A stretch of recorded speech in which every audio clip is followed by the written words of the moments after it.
All imagery in this video is artificially generated by AI technology and does not depict real events, persons, or locations. This content is produced solely for educational and informational analysis. Viewer discretion is advised.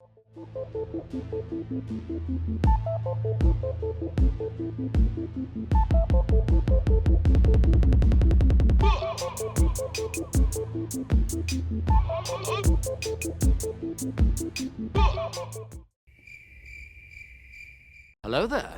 Welcome to Unraveled Anomalies, where I dive into the strange and unknown, digging up stories and legends that you've never heard about until now. In today's episode, we're headed down a dark, rural road in eastern Texas, where three innocent people had an encounter that would ruin their physical health for the rest of their lives.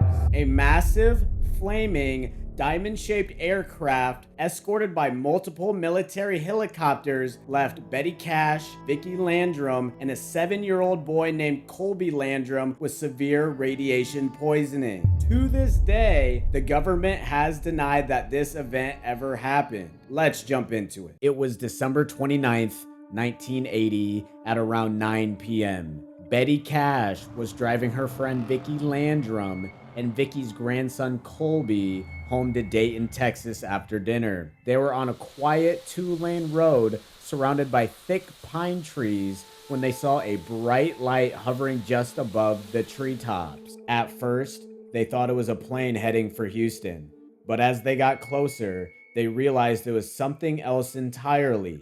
Aliens.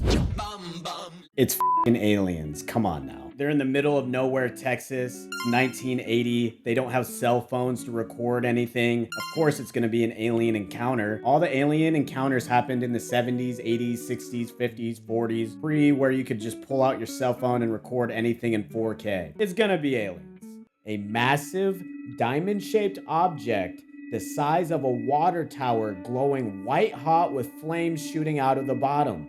The heat was so intense, Betty had to stop the car.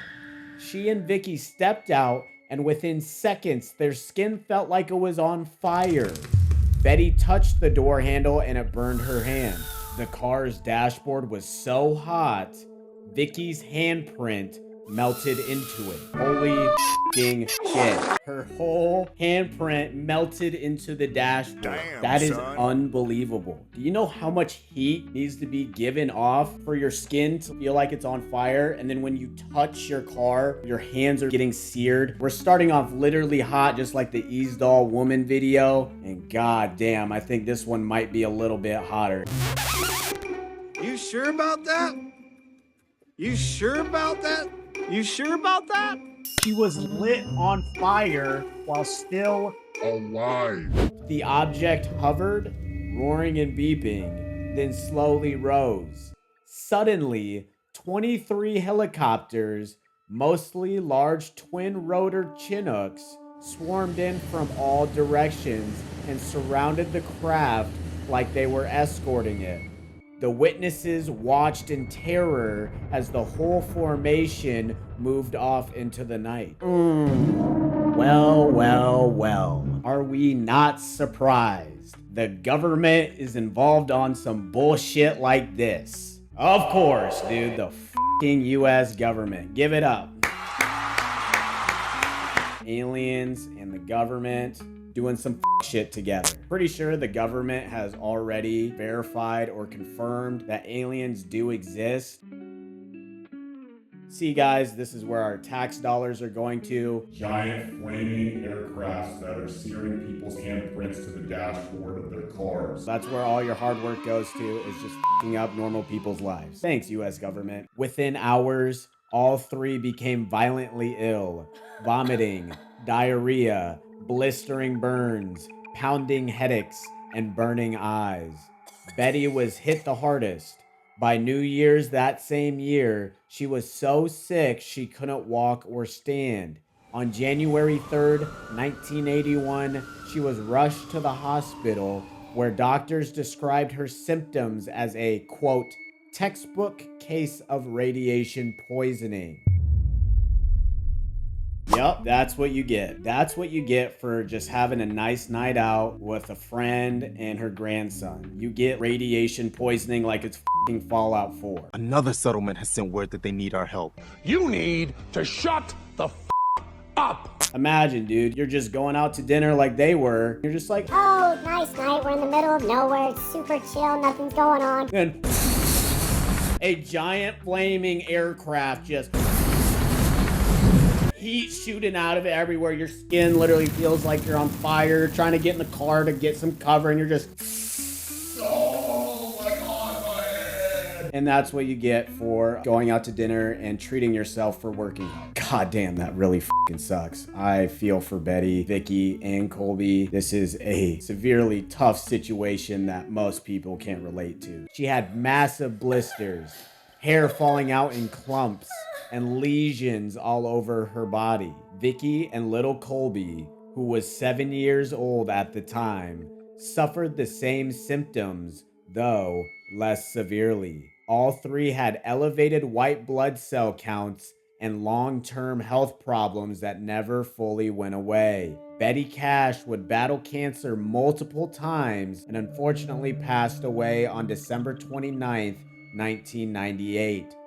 Eerily coincidental, this was exactly 18 years to the day after the encounter. In 1982, the three filed a $20 million lawsuit against the US government, claiming military involvement caused their injuries. The Army's own investigator, Lieutenant Colonel George Saran, found no record of any helicopter operation that night. Yet, he couldn't explain the witnesses' consistent testimony and medical evidence. Unfortunately, none of the three, Betty, Vicky, or Colby, won their court case. There was no settlement, no award of damages, and no successful appeal that changed the outcome. Well, of course not. You're trying to sue the government. That shit is not going to work, especially if it's something to do with aliens or UFOs or extraterrestrials. They're not going to let that go public. They're not going to release that information, be like, Yep, sorry guys. That was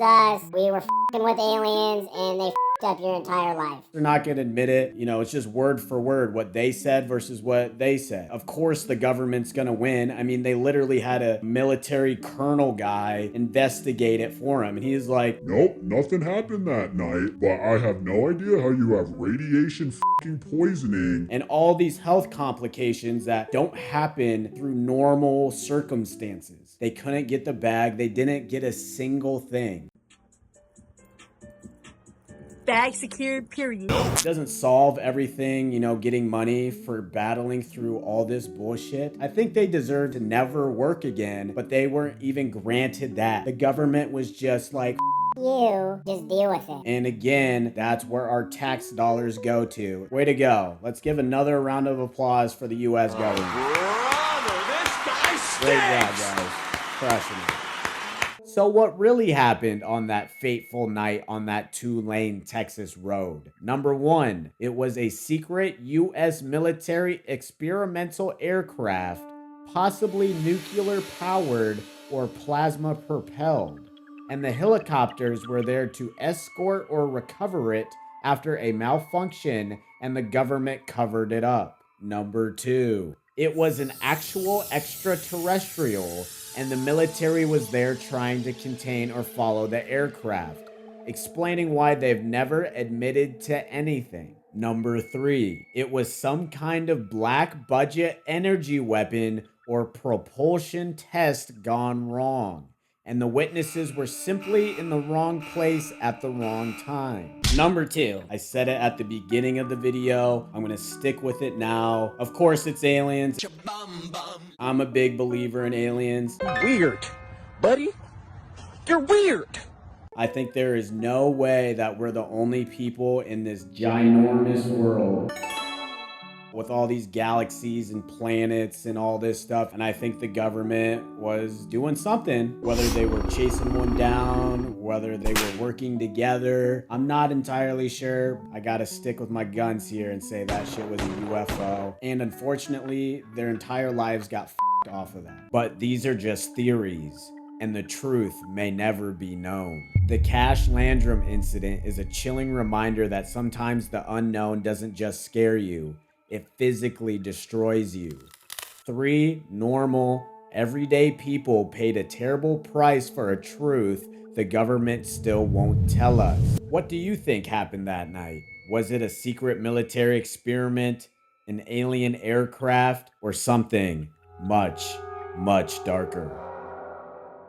Let me know what you guys think in the comments below. This was another good one. I'm trying to get better every video. I'm trying to up the quality, up the production. I'm actually not using a spatula with a little clip-on mic this time. I bought a very high-grade microphone so I can use my hands and talk and make gestures. I'm a big hand talker, so this is gonna be great. And the audio should be a lot crispier. So I'm excited to up the production, make these videos better. I'll see y'all the next time. Take care. Peace out,